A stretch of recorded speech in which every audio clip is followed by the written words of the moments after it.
Hello and welcome to Comnish Tutorials. Part 2, Software.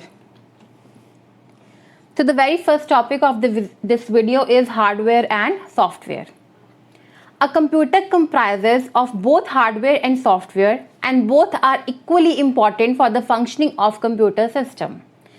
अब हमारे computer system में hardware and software दो चीज़ें होती हैं. इन दोनों को कंबाइन कर ही हमारा कंप्यूटर सिस्टम कंप्लीट होता है.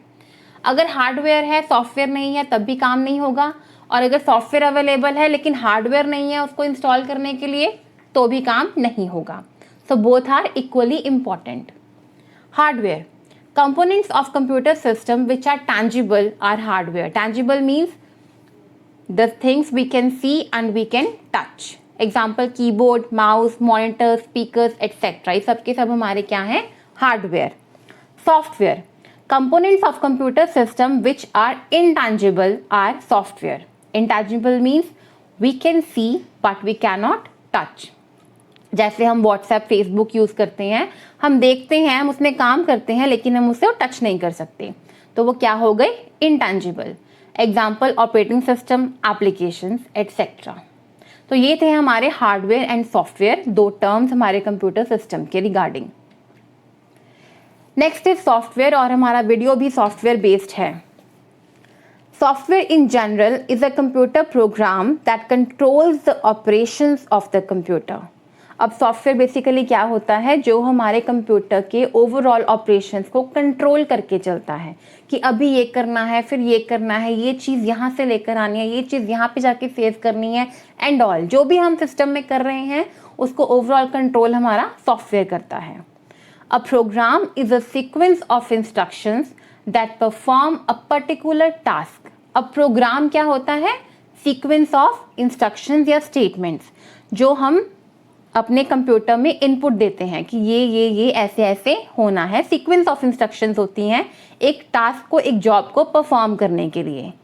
And a set of program is a software. और ऐसे बहुत सारे सेट्स ऑफ प्रोग्राम्स जब कंबाइन हो जाते हैं तो हमारे पास क्या बन जाता है? Software. Now types of software, हमारे पास तीन बेसिक टाइप्स हैं सॉफ्टवेयर के: system, application and utility. The very first is system software. System software वो सॉफ्टवेयर है जिसके बिना हमारा हार्डवेयर वर्क नहीं करेगा. सपोज आपने मोबाइल फ़ोन मार्केट से ख़रीदा लेकिन उसमें एंड्रॉयड ही नहीं है, मतलब आपका मोबाइल ऑपरेटिंग सिस्टम नहीं है उसमें, तो फिर वो हार्डवेयर किस काम का? जब वो उसमें कुछ है ही नहीं करने को, हम ऐप्स कहाँ पे डाउनलोड करेंगे? तो system software directly coordinates computer operations and perform task associated with controlling and utilising computer hardware. Computer hardware को ओवरऑल कंट्रोल करना और उसको यूटिलाइज करना मीन्स उसको जो भी फंक्शंस हमारा हार्डवेयर परफॉर्म कर सकता है उससे वो सारे फंक्शंस परफॉर्म करवाना. वो सारा काम किसका होता है? सिस्टम सॉफ्टवेयर का. It directs the computer what to do and how to do, and it is further classified as operating system and language processors. तो सिस्टम सॉफ्टवेयर में ये दो मेन चीज़ें हैं, operating system and language processor, और इन दोनों के बिना हमारा हार्डवेयर काम नहीं करेगा. It won't function without operating system और without language processor. This both are mandatory to use the hardware.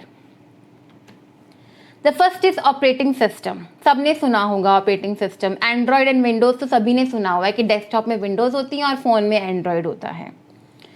So it is a set of programs that control and supervise the hardware of the computer. तो computer system में हमारे पास जो भी hardware लगा हुआ है, चाहे मॉनिटर हो, कीबोर्ड हो, माउस हो, सीपीयू हो, हमारा कैबिनेट हो, मदरबोर्ड एटसेट्रा, इसके अलावा हमारे एड ऑन्स हों, स्पीकर्स हों, प्रिंटर हो, प्लॉटर हो, कुछ भी लगा हुआ है, उन सबको कंट्रोल करना और उन सबको सुपरवाइज करना कि अब ये काम करेगा, अब ये काम करेगा. ठीक है, तो वो ओवरऑल कंट्रोल कौन करता है? हमारा operating system. It also provides services to application software users and programmers. Programmer जो प्रोग्राम बनाते हैं, यूजर्स जो हम हैं यूज़ कर रहे हैं, और एप्लीकेशन सॉफ्टवेयर. आपको पता है कि जब भी हम कोई ऐप्स डाउनलोड करते हैं उनको एक रैम भी चाहिए होती है, एक स्पेस चाहिए होती है रन करने के लिए. ठीक है, तो कौन सी ऐप को कितना स्पेस देना है, कौन सी ऐप अब रन करनी है. अगर डिफरेंट ऐप्स ऑन हुई हैं तो उन सबको टाइम अलॉट करना या फिर उनको स्पेस अलॉट करना एंड ऑल जो भी सर्विसेज हमारे सॉफ्टवेयर को चाहिए वो सारी की सारी सर्विसेज कौन प्रोवाइड करता है? Operating system. It manages all the hardware and software, input and output devices, all the processing activities with in the computer system. Means हमने इनपुट दी और आउटपुट आएगी, उसके बीच में जो भी प्रोसेसिंग करनी है उस इनपुट डेटा के ऊपर वो सारी प्रोसेसिंग एक्टिविटीज कौन हैंडल करता है? मैनेज कौन करता है? Operating system. The flow of information to and from processor, CPU processor के अंदर इनपुट का जाना, उसको प्रोसेस करना और वहाँ से आउटपुट का बाहर आना, इन सबको हैंडल कौन करता है? Operating system. It sets priorities for handling various task. अगर अलग अलग टास्क साइमल्टेनियसली परफॉर्म हो रहे हैं, ठीक है, तो उन सबको हैंडल करना, उनकी प्रायोरिटी सेट करना, वो भी कौन करता है? Operating system. When the computer is switched on, the operating system is the first program which is loaded onto the main memory. हमने पार्ट 1 में कंप्यूटर ऑर्गेनाइजेशन में बूटिंग के बारे में पढ़ा था. तो बूटिंग में हमने यही पढ़ा था कि जब हम सिस्टम ऑन करते हैं तो हमारा ऑपरेटिंग सिस्टम लोड होता है मेन मेमोरी में. तो ऑपरेटिंग सिस्टम ही हमारा सबसे पहला सॉफ्टवेयर है. जब हम कंप्यूटर सिस्टम ऑन करते हैं वो लोड होता है मेन मेमोरी पे. Examples: Microsoft Windows, DOS, Linux etcetera. Windows तो सभी ने सुना होगा. डॉस और लाइनेक्स भी हमारे पास ऑपरेटिंग सिस्टम ही हैं, जो विंडोज जैसे तो नहीं है but they are also there. The next is types of operating system. अब अलग अलग टास्क को परफॉर्म करने के लिए हमारे पास अलग अलग तरह के ऑपरेटिंग सिस्टम अवेलेबल होते हैं. Right. The very first is single user operating system. Single user, as the name speaks, one user at a time. ठीक है, एक टाइम पर एक ही यूजर उसको काम कर सकता है और उस पर बेनिफिट ले सकता है. तो सिंगल यूजर एनवायरनमेंट को हैंडल करने के लिए हमारे पास सिंगल यूजर ऑपरेटिंग सिस्टम्स होते हैं. It is used on a standalone single computer for performing a single task. It is used in personal computers. ये जो घरों में हमारे होते हैं डेस्कटॉप कंप्यूटर्स, हमारे लैपटॉप्स होते हैं, ठीक है, ये सारे के सारे हमारे क्या है? Standalone single computers, personal computers होते हैं. तो इसमें हमारे पास सिंगल यूजर ऑपरेटिंग सिस्टम जो है वो है MS-DOS. ठीक है, MS-DOS is a single user. वो एक कमांड यूजर इंटरफेस होता है. ब्लैक स्क्रीन के ऊपर हम कमांड्स लिखते हैं और उस पर एट ए टाइम एक ही जना काम कर सकता है. तो ये एक ऑपरेटिंग सिस्टम है जो हम अपने लैपटॉप्स में या डेस्कटॉप्स में इंस्टॉल कर सकते हैं और वो single at a time one user को ही अकोमोडेट करता है, अलाउ करता है. Next is multi user operating system. Multi user means बहुत सारे user at a time, same time. It is used in mini computers और main frames that allow same data and applications to be accessed by multiple users at the same time. अब इसमें क्या है, ज़्यादातर हमारे mini computers again हमारे desktop या laptops में भी हम इंस्टॉल कर सकते हैं या फिर मेन फ्रेम कंप्यूटर्स पर यूज़ होता है to allow same data and applications to be accessed by multiple users at the same time. तो बहुत सारे यूज़र एक ही तरह के डेटा को, एक ही डेटा को या एक ही एप्लीकेशंस को at a same time use कर सकते हैं. ठीक है, जैसे नेटवर्किंग में होता है कि हमने एक ही जगह अपने सारे ड्राइवर्स इंस्टॉल कर लेते हैं हार्डवेयर के और सॉफ्टवेयर इंस्टॉल कर देते हैं. ठीक है, और कहीं से भी आप कमांड दे दो तो वो वहाँ से प्रिंट आउट भी आ जाएगा. आप ऐप्स एक जगह पे इंस्टॉल होती हैं, वहाँ से आप ऐप्स को रिक्वेस्ट करो तो आप यूज़ भी कर सकते हो. ठीक है, तो इसमें क्या है कि हर तरह की ऐप या हर तरह का हार्डवेयर हर पीसी पर अवेलेबल होना ज़रूरी नहीं है. एक पर कर दिया और सब उसको यूज़ कर सकते हैं बाय रिक्वेस्टिंग द ऐप और हार्डवेयर. तो वो होता है हमारा multi user operating system. Now multi processing operating system. Multi processors मतलब जहाँ पे एक से ज़्यादा प्रोसेसर्स अवेलेबल हों. 2 or more processors for a single running process. मतलब अगर एक टास्क परफॉर्म हो रहा है तो उसके पीछे एक से ज़्यादा प्रोसेसर्स लगे होंगे, तो उससे क्या होगा कि हमारा टास्क जल्दी जल्दी परफॉर्म हो जाएगा, fast. Processing takes place in parallel and is called parallel processing. अब जो भी प्रोसेसिंग होगी वो पैरेलल होगी. अगर बहुत सारे टास्क भी परफॉर्म हो रहे हैं वो इकट्ठे परफॉर्म होते रहेंगे और इसी को बोलते हैं parallel processing. Each processor works on different part of the same task और ऑन 2 और मोर डिफरेंट टास्क। अगर तो एक ही टास्क परफॉर्म हो रहा है तो उसको डिवाइड कर देते हैं अलग अलग प्रोसेसर्स के बीच में, ताकि वो टास्क जल्दी परफॉर्म हो सके। अगर एक से ज़्यादा टास्क परफॉर्म हो रहे हैं तो हर प्रोसेसर को अलग अलग टास्क दे दिया जाता है कि तुम ये परफॉर्म करो, तुम वो परफॉर्म करो, ताकि टास्क जल्दी फास्टली परफॉर्म हो सके। तो ऐसे ऑपरेटिंग सिस्टम्स में से हमारे पास है Unix, Windows 7, right. Next is time sharing operating system. Time sharing मतलब जहाँ पे टाइम स्लॉट्स डिवाइड किए गए हों। It allows execution of more than one task और प्रोसेस कॉन्करेंटली। मतलब अभी ये हो रहा है, फिर ये होगा, फिर ये होगा, फिर ये होगा। The time of processor is divided among different task and so is called time sharing.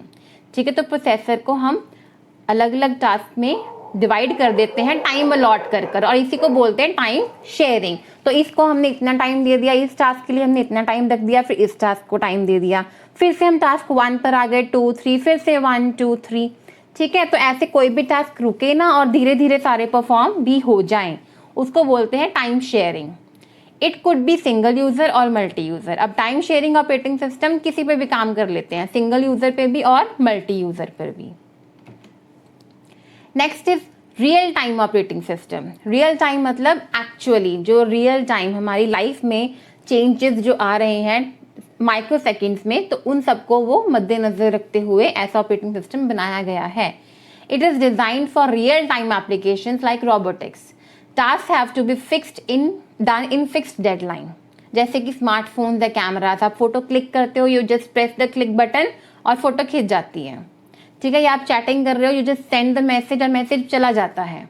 तो ये सब रियल टाइम में आप एक्चुअली कुछ कर रहे हो और साथ के साथ वो चीज़ हैपन हो रही है।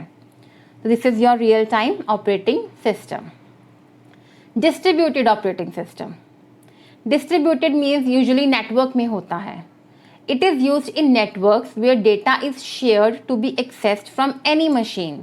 We can also access any input or output device in this system from any other computer in the network। जैसे कि मैंने बताया था कि डिस्ट्रीब्यूटेड में क्या होता है कि आपने एक ही जगह पे सारे हार्डवेयर एंड सॉफ्टवेयर इंस्टॉल करके रख दिए। अब आप नेटवर्क में बैठे हो, तो अगर आपके पास 10 पीसी हैं, आपने एक पर ही डाल दिया, तो बाकी 9 पीसी उसी पीसी से रिक्वेस्ट कर कर उन चीज़ों को यूज़ कर लेंगे।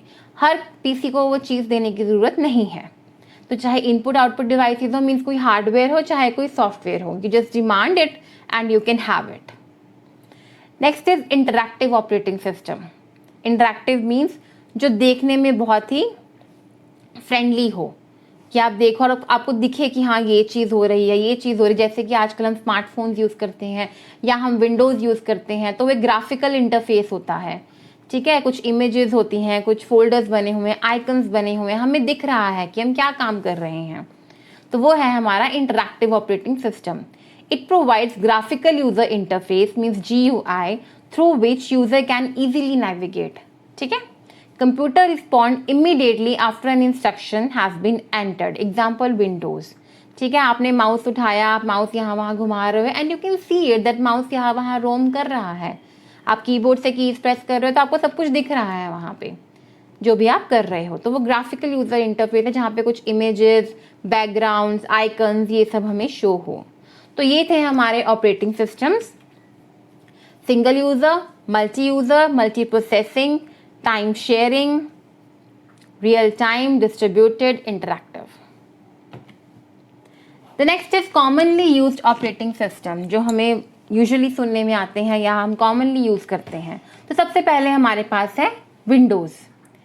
Windows was launched by Microsoft Windows 1.0 operating system in 1985। तो 1985 में सबसे पहले हमारी माइक्रोसॉफ्ट विंडोज़ आई थी 1.0 and since then Windows has rule the world.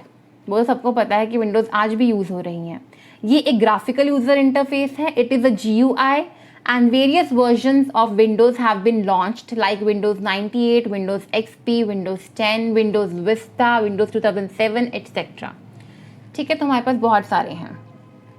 तो 1985 में सबसे पहले आया था और उसके बाद से विंडोज़ में एडवांस्ड वर्जन्स ही आए हैं अभी तक, और आज भी हम विंडोज़ को यूज़ कर रहे हैं। Next is Linux. Linux is freely available for use and its source code is available too। आपको अगर Linux इंस्टॉल करनी है, डाउनलोड करनी है, आप इजीली www.linux.org वेबसाइट पर जाइए और वहाँ पे आपको लाइनक्स फ्री मिल जाएगी, वहाँ से डाउनलोड कर लीजिए। तो फ्रीली है, इसका सोर्स कोड भी मिल जाता है, ठीक है, उठाओ और उसको यूज़ करो। It is based on Linux kernel like Unix. Kernel means computer program at the core या centre of the computer system. तो ये लाइनक्स एक हमारी लैंग्वेज है, यूनिक्स का एडवांस्ड वर्जन है ये, जो कि लाइनक्स कर्नल के ऊपर बेस्ड है। ये एक अलग से प्रोग्राम है ऑपरेटिंग सिस्टम का, तो हम इसमें डीप में नहीं जाते इतना। तो लाइनक्स हमारा एक ऑपरेटिंग सिस्टम ही है जो आज भी यूज़ होता है और ये फ्रीली अवेलेबल, आप इसे इजीली इंटरनेट से डाउनलोड कर सकते हो। Next is BOSS, Bharat operating system solutions. ये एक इंडियन डिस्ट्रीब्यूशन है ऑफ लाइनक्स का, GNU या लाइनक्स का इंडियन डिस्ट्रीब्यूशन है। It consist of Linux operating kernel, internet browser Firefox, multimedia applications and file sharing. अब जब भी हम कोई ऑपरेटिंग सिस्टम इंस्टॉल करते हैं ना, तो उसके साथ हमें एक पैकेज मिल जाता है। जैसे आपने विंडोज़ इंस्टॉल की तो आपको इंटरनेट एक्सप्लोरर फ्री में मिल जाएगा उसके साथ ही, ठीक है। तो वैसे ही है जैसे हम बॉस इंस्टॉल करते हैं, पहला तो इंडियन डिस्ट्रीब्यूशन है, ठीक है, ये लाइनक्स ऑपरेटिंग कर्नल पर ही बेस्ड है, वैसा ही कॉन्सेप्ट है, वही प्रोग्राम से यूज़ करता है। इंटरनेट ब्राउज़र हमें यहाँ पर जो इसके साथ ही मिलेगा पैकेज में, वो मिलेगा फायरफॉक्स। इसमें कुछ मल्टीमीडिया एप्लीकेशंस और फाइल शेयरिंग का कॉन्सेप्ट भी फ्री में मिल जाएगा और मल्टीमीडिया एप्लीकेशंस भी हमें इसके साथ पैकेज में मिल जाती हैं। Next is Unix. Unix is a multitasking, means बहुत सारे टास्क एक टाइम पे परफॉर्म करना, मल्टी यूज़र, बहुत सारे यूज़र्स का एक ही टाइम पे परफॉर्म करना। Operating system developed in 1969 at Bell Laboratories. It was developed in language C। तो जो यूनिक्स बनाया गया है ऑपरेटिंग सिस्टम, ये कौन सी लैंग्वेज में बनाया गया है? C में। It is widely used in networked environment due to its portability, flexibility and power. ठीक है, ये पावरफुल है, ये पोर्टेबल है, मतलब इजीली आप इसको किसी भी सिस्टम में इंस्टॉल कर सकते हो। फ्लेक्सिबल है, इसमें आप बहुत सारी मॉडिफिकेशंस भी कर सकते हो। और ये यूजुअली हमारा नेटवर्क एनवायरनमेंट में यूज़ होता है rather than single stand alone environment. Network जहाँ पे बहुत सारे पीसीज अटैच होते हैं, वहाँ पर हम यूनिक्स को यूज़ कर सकते हैं। The next is Solaris. Solaris जो है वो माइक्रो सिस्टम्स ने बनाया था 1992 में। It is free Unix based operating system. जो सोलारिस है वो यूनिक्स बेस्ड ऑपरेटिंग सिस्टम है, जो कि इंट्रोड्यूस किया था माइक्रो सिस्टम्स ने in 1992 and is also known as Oracle Solaris. देखो, पहले कोई ऑपरेटिंग सिस्टम आया, उसके बाद कोई एडवांस्ड वर्जन्स आते गए। जैसे यूनिक्स आया तो उसके बाद लाइनक्स आ गया। लाइनक्स में कुछ प्रोग्राम्स बहुत अच्छे थे तो उसको मद्देनज़र रखते हुए बॉस डेवलप हो गया। यूनिक्स में बहुत कुछ अच्छा था, उसको on the point of view रखते हुए उसके बेसिस को सोलारिस डेवलप हो गया। ठीक है, थोड़ी बहुत मॉडिफिकेशंस हमने एक सिस्टम में कर दी तो उससे एक नया सॉफ्टवेयर ईजाद हो गया, डेवलप हो गया। यही कॉन्सेप्ट हमारे चलते हैं। तो ये थे हमारे commonly used operating systems. Next is language processor. तो सिस्टम सॉफ्टवेयर में हमारा सेकंड है लैंग्वेज प्रोसेसर्स, जो लैंग्वेज को प्रोसेस करते हैं। Computer can understand instructions only in machine code, that is binary form zeros and ones. तो जो हमारा कंप्यूटर है ये डिजिटल टेक्नोलॉजी बेस्ड है और इसको सिर्फ 0 और 1 ही समझ में आता है। 0 मीन्स ऑफ, बंद हो जाना, और 1 मीन्स ऑन, चालू हो जाना, स्टार्ट हो जाना। तो इसको बस बाइनरी लैंग्वेज कह लो आप, हाई एंड लो, 0 एंड 1 ही समझ में आता है।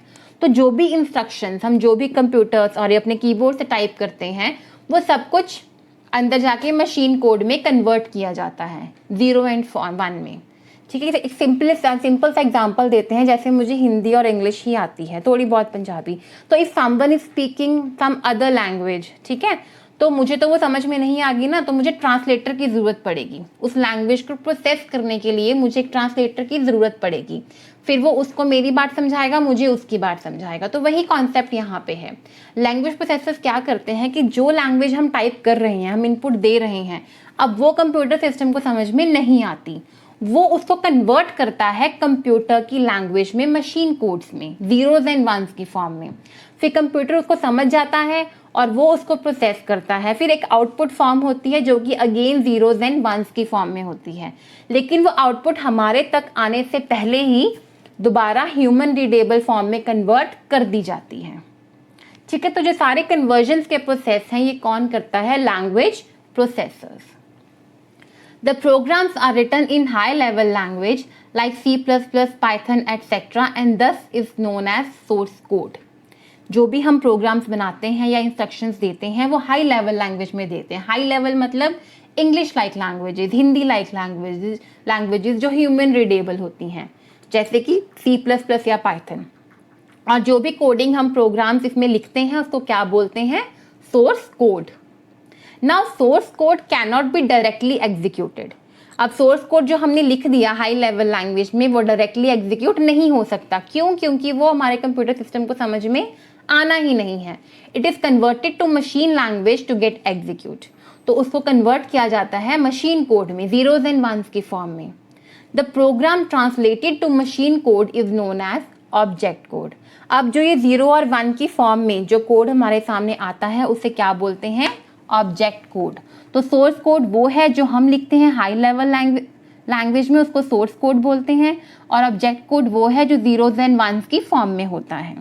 Conversion of high level language और assembly language to machine code and vice versa is done by language processors या ट्रांसलेटर्स. राइट. तो ये जो कन्वर्जन का प्रोसेस है ये कौन करता है? हमारे लैंग्वेज प्रोसेसर्स करते हैं या ट्रांसलेटर्स करते हैं. तो हमारे पास 3 लैंग्वेज प्रोसेसर्स हैं, असेंबलर, इंटरप्रेटर एंड कंपाइलर. तो सबसे पहले आ गया हमारे पास assembler. Assembler it translates assembly language, also known as, इसका एक एब्रीविएशन है ASM. ये एक लो लेवल लैंग्वेज है. मीन्स इसको हम इंग्लिश में तो टाइप करते हैं पर यहाँ पे एक न्यूमोनिक्स होते हैं, कुछ कोड्स होते हैं, कोड्स की फॉर्म में होती है ये लैंग्वेज. तो ये हाई लेवल के अंडर नहीं आती, ये लो लेवल लैंग्वेज है.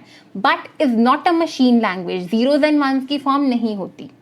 ठीक है. तो असेंबली लैंग्वेज को मशीन कोड में ट्रांसलेट करने का काम कौन करता है? Assembler. It translates assembly language into machine code.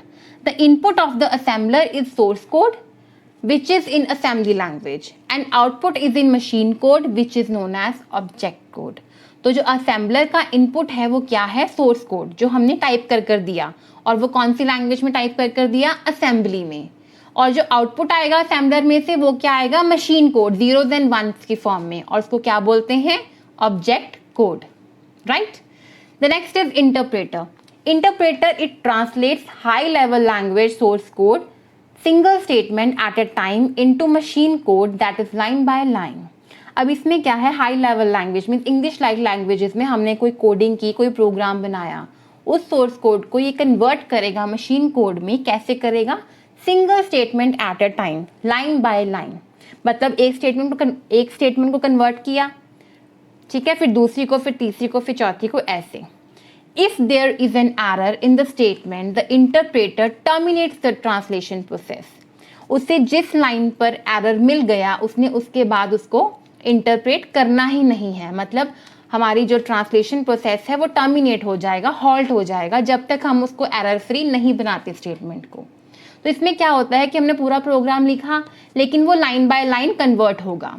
और अगर कहीं पर हम फंस गए तो वहां पर हम फंसे रह गए. पहले हमें वो एरर वहां से निकालना पड़ेगा, उसके बाद वो आगे चलेगा. Next is compiler. Compiler also translates high level language source code into machine code but in one go. The source code is translated into object code if it is error free. अब यहाँ पे line by line का system नहीं है, हमने पूरा programme लिख लिया, वो पूरे प्रोग्राम को इकट्ठे ही वन गो में कन्वर्ट करेगा मशीन कोड में. और वो कन्वर्जन हो जाएगी सोर्स कोड की अगर हमारा एरर फ्री सोर्स कोड है तो वो ऑब्जेक्ट कोड में ट्रांसलेट हो जाएगा.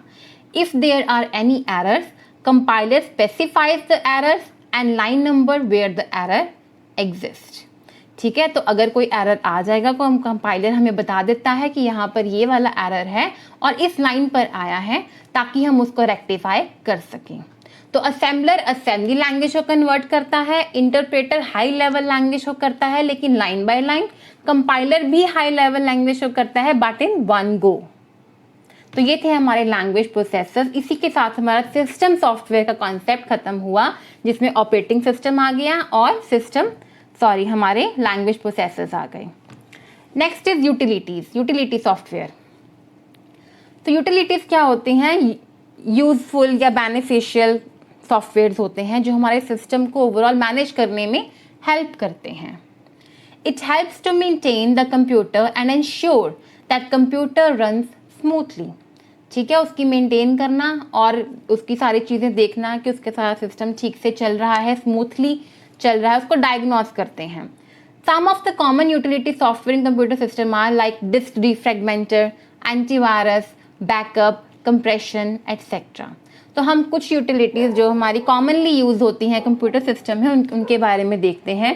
तो सबसे पहले हमारे पास है disc defragmenter.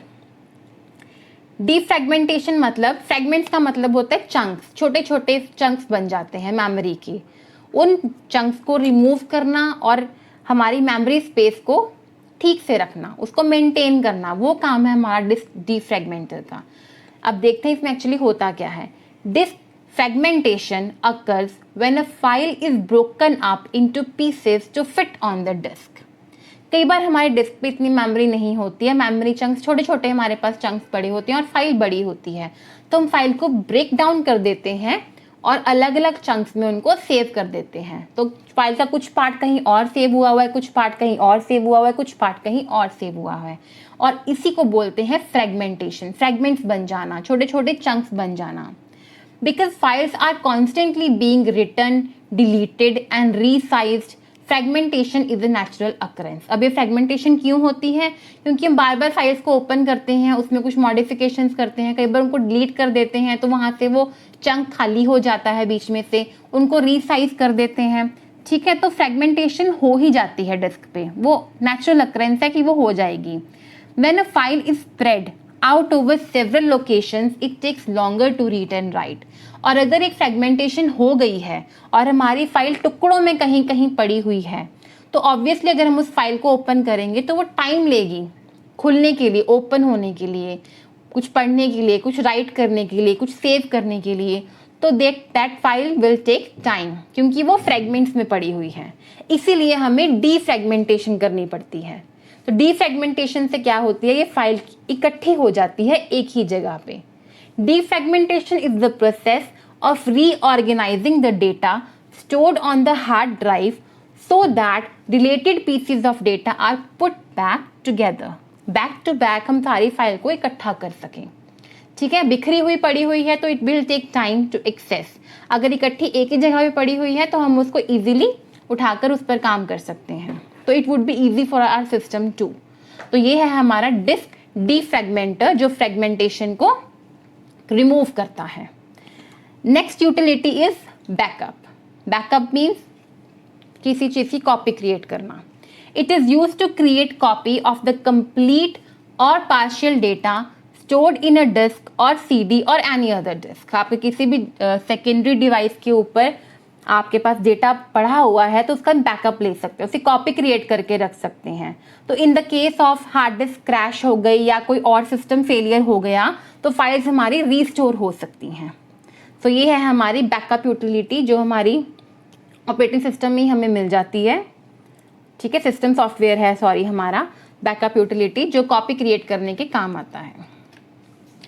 Next is compression. Compression means compress करना, किसी बड़े साइज की चीज को छोटा कर देना।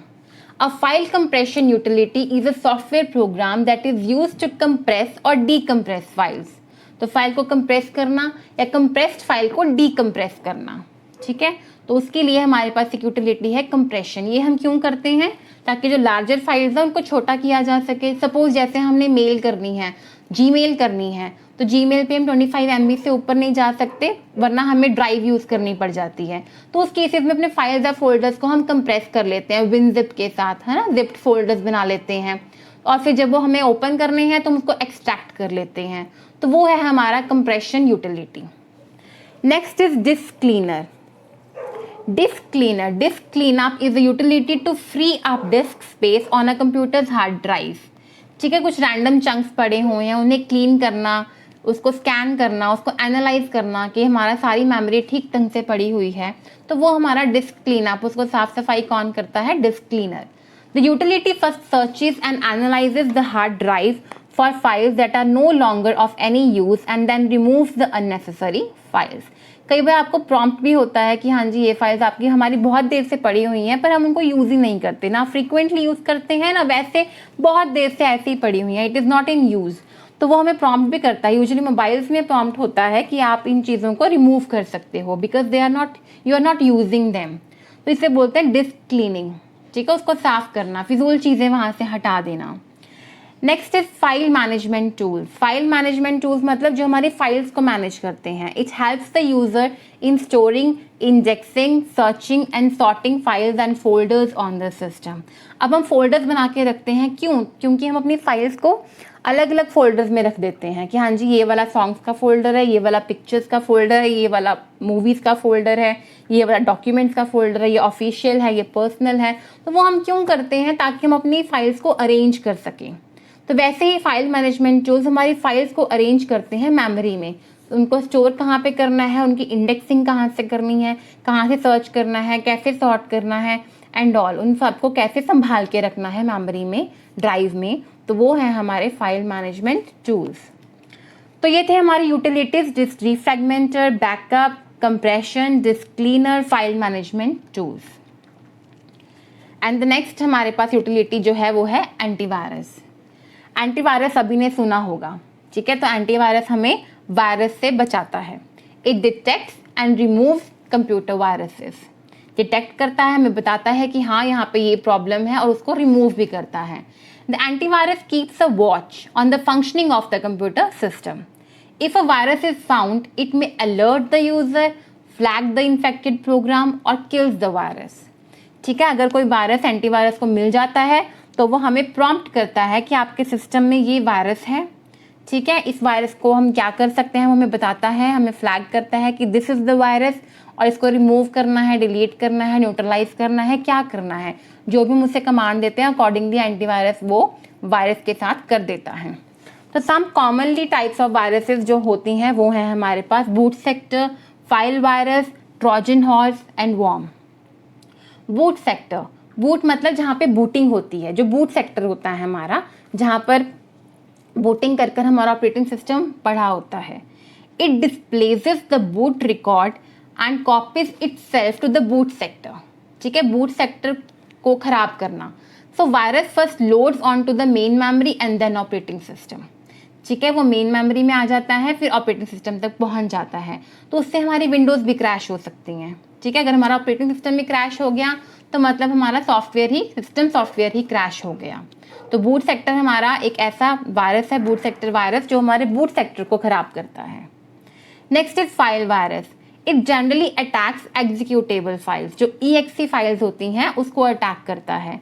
ये वायरस रिसाइड करता है in the memory and wait until the user runs another program. जैसे ही यूजर प्रोग्राम रन करेगा तो ये वायरस एक्टिव हो जाएगा। Next is Trojan horse. It is hidden in games और स्प्रेडशीट्स। जब भी हम नेट से गेम्स डाउनलोड करते हैं या कोई एक्सेल शीट्स डाउनलोड करते हैं तो यूजुअली उसमें हमारे पास ट्रोजन हॉर्स होता है। It doesn't require any host programme.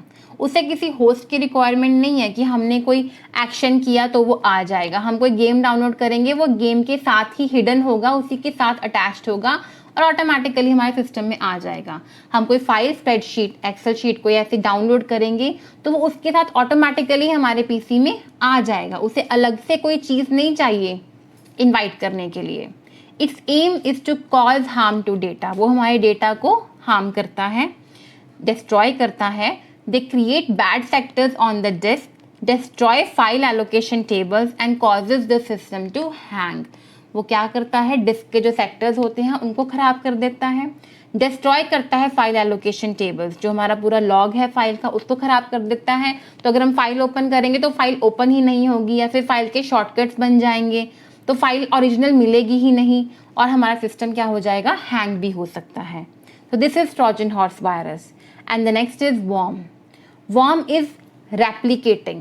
Means अगर वो थोड़ा सा है तो उससे डबल हो जाएगा, फिर उससे 4 टाइम हो जाएगा, फिर 8 टाइम्स हो जाएगा, 16 टाइम्स हो जाएगा। तो वो अपने आप को रेप्लिकेट करता रहता है, बढ़ता ही रहता है। A worm also doesn't require any host. उसको भी किसी होस्ट की ज़रूरत नहीं है। And it is self-contained program. ठीक है, बस खुद ही आ जाता है वो इंटरनेट वगैरह से, या फिर आपके किसी भी एक्सटर्नल डिवाइस हम अपने पीसी के साथ अटैच करते हैं तो उसमें उसके साथ ही आ जाता है और फिर ऑटोमेटिकली अपने आप को रेप्लिकेट करता रहता है। It travels from one computer to another across network. थोड़ा सा इंग्लिश का थोड़ा प्रॉब्लम है, हे ट्रैवल नहीं, it travels from one computer to another across network.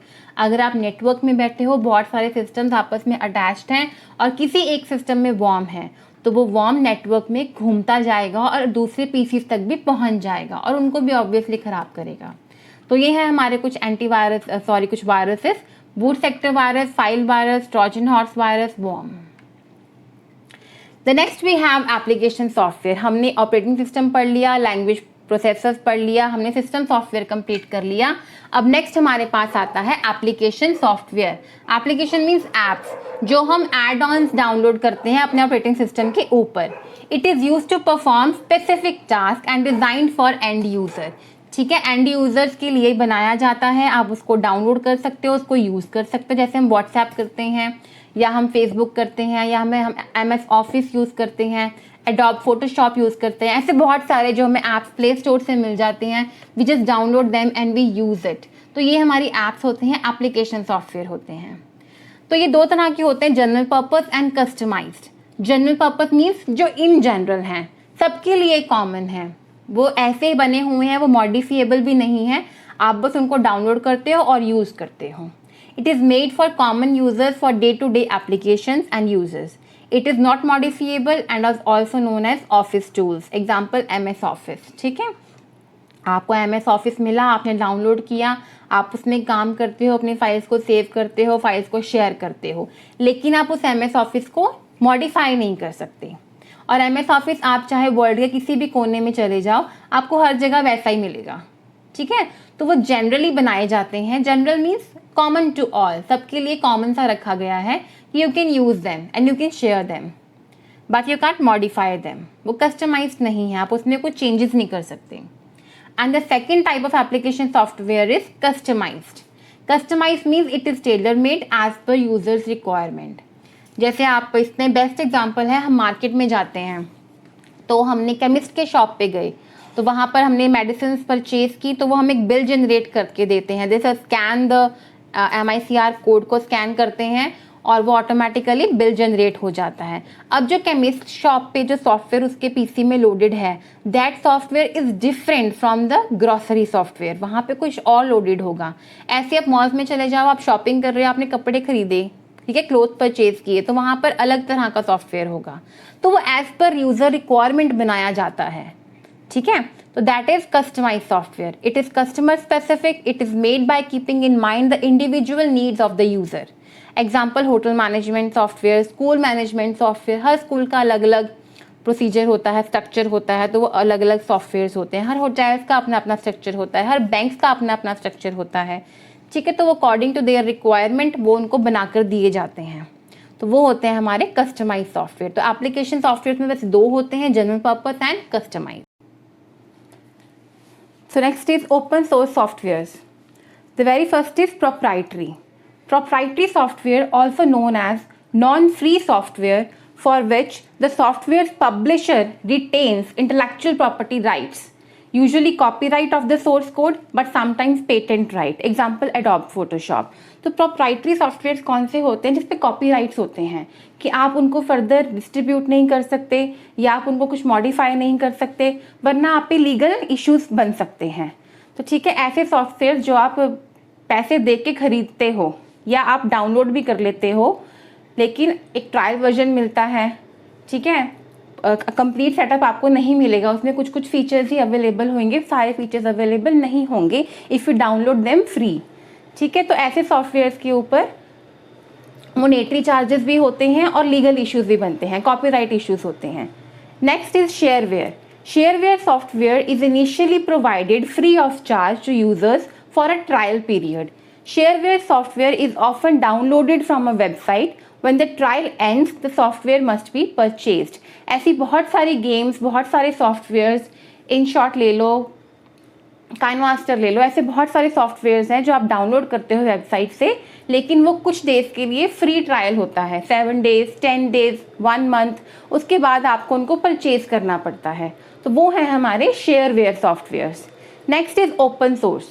Open source software gives the freedom to run, use the software for any purpose and in any manner. आप उसको download करो, आप जैसे मर्जी उसको run करो और जैसे मर्जी उसको यूज़ करो, किसी भी पर्पस के लिए आप उसको यूज़ कर सकते हो. They can be used, modified and even redistributed. ठीक है, आप फर्दर उनको शेयर भी कर सकते हो, मॉडिफाई भी कर सकते हो. It is free of charge. Example Python या Firefox.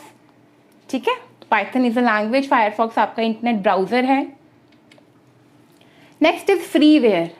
It is distributed and no monetary cost to the end user. ठीक है, डिस्ट्रीब्यूटेड है, आप इसको आगे शेयर भी कर सकते हो और इस पर कोई भी पैसे नहीं देने पड़ते. It usually bundle up with any other software.